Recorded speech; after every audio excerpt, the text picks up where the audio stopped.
Lieutenant Governor Kathy Hochul is going to take over 11 days from now in Albany, and she is coming in hot, addressing perhaps the most controversial issue in America before even taking over office in Albany. For more on that, I want to welcome in our powerhouse panel. We start with the former state GOP chairwoman of Nevada.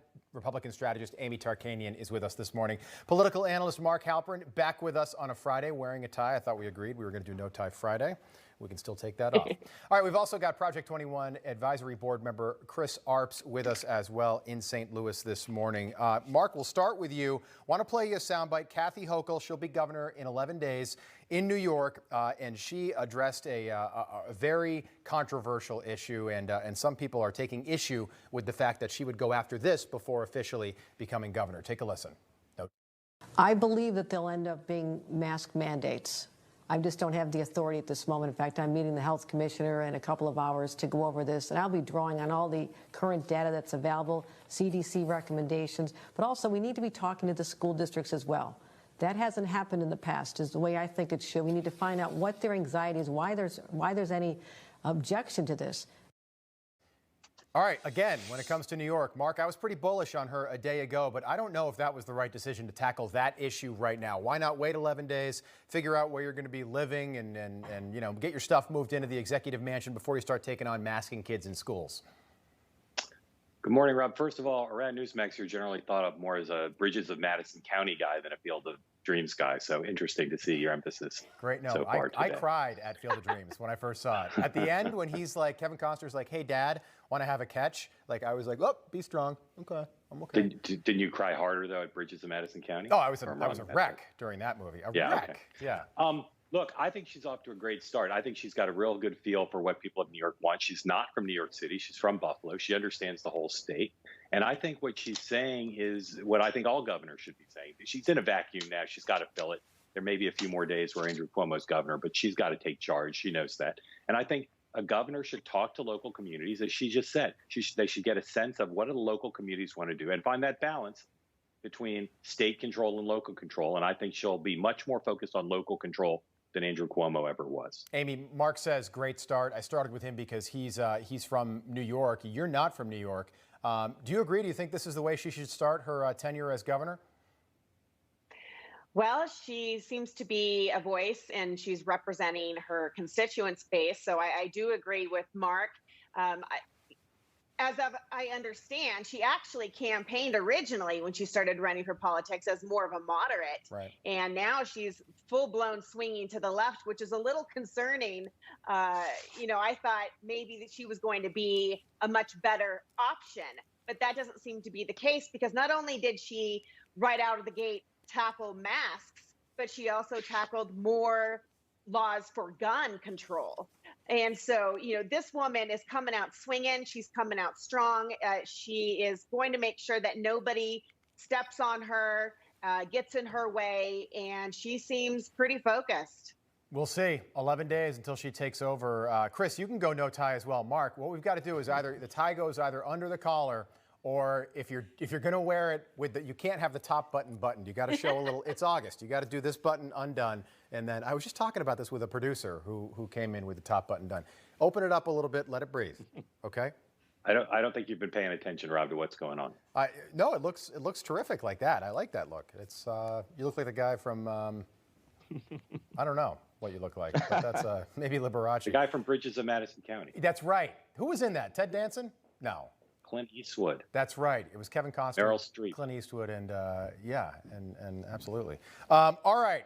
My favorite, Dr. Fauci, yesterday was out giving the American people some more quantitative data, saying basically based on nothing. By the way, I have a friend that works at a hospital in Tampa, and she said this is a myth that kids are in the ER in droves. She said in the hospital that she works at, Tampa General, which is like the biggest hospital there, she's like, it's not the case at all. Yes, they're seeing an uptick in numbers, but the way that the media is kind of gaslighting the American people is a different story altogether. Take a look at what Dr. Fauci said about kids, which is anytime you talk about kids in the hospital, that's going to get your attention. I think that's why he's saying this. Take a listen.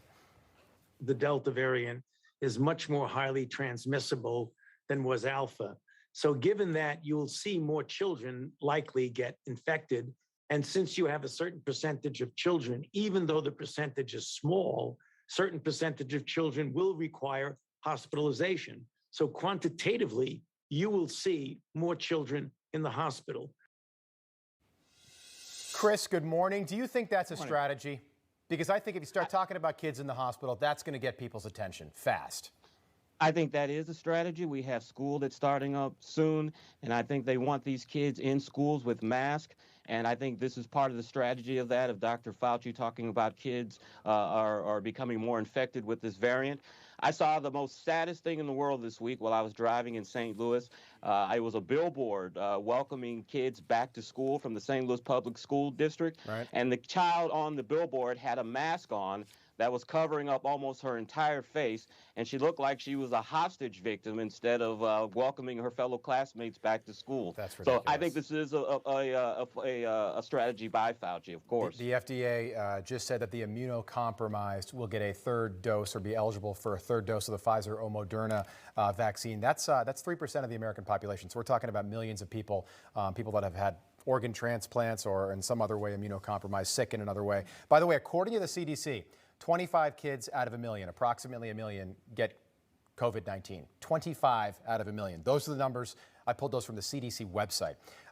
Mark, quick soundbite. Here is a quickly question for you. No tie. I like it, but you got to undo the top button. Otherwise, it looks like you're going to knock on the front door and try to sell me Amway products or something. There you go. There you go. What's the most liberal state in America? What would you say? I would say probably maybe Maryland. Okay, give me, it starts with an M, the one I'm thinking of. Can you think of another? Minnesota, Massachusetts. Massachusetts, there you go. I would say Massachusetts would be 1, 2, or 3 most liberal states in the country. Right? The Kennedys are from Massachusetts. Very liberal state. Very, very blue state. It's got a Republican governor. Charlie Baker is a Republican governor. He's got an R after his name. I think he's a Republican in name only right now. There's a term for that. But listen, so this is a school board meeting. This is from Turtle Boy Sports. I want to make sure I give him credit. This is from a school board meeting in Western Mass, the most liberal area in the state. A woman spoke. The room was packed. You can't see the room. You will see the woman. She spoke about masking in schools, and as her source, she cited Dr. Fauci. I want you to listen closely to how the people of Massachusetts responded and reacted when they heard her bring up Dr. Anthony Fauci. Take a listen. In fighting COVID under rules established by health experts, one would have to dismiss the views of highly educated and experienced scientists, people like Dr. Anthony Fauci or doctors. Wow. Like she's Johnny Carson or something. I mean, right? That's what the American people think about Dr. Fauci now. That's Massachusetts. Amy, final thought on what you just heard. Well, I attended a Unmask Our Children rally up in Carson City, and there was a nice size group, and I actually played footage of Dr. Fauci talking about, saying, I'm sorry, I know people like to have their freedom, and the entire place sounded just like that. Everyone is tired of Dr. Fauci. In Las Vegas, actually, they had a same rally at the same time, and they had over 700 people in attendance. So people are done. Yeah, people are done, absolutely. Mark, if we get to the end of the show and you have that tie like Johnny Lawrence, Danny LaRusso style around your forehead, I will send you a ham, a New York State ham, okay? It's coming. If you do that, that's going to be, it's very un-Mark Halperin, but I think you've got it in you. Panel? A New York State ham. Yeah, the western part of the state. I'd rather have an Iowa ham. No, Mark, they don't do them in Iowa. It's in New York. Okay, you got to check your information. Panels, great stuff. We'll see you again top of the hour. A lot more to get into. Mark, sharp as always.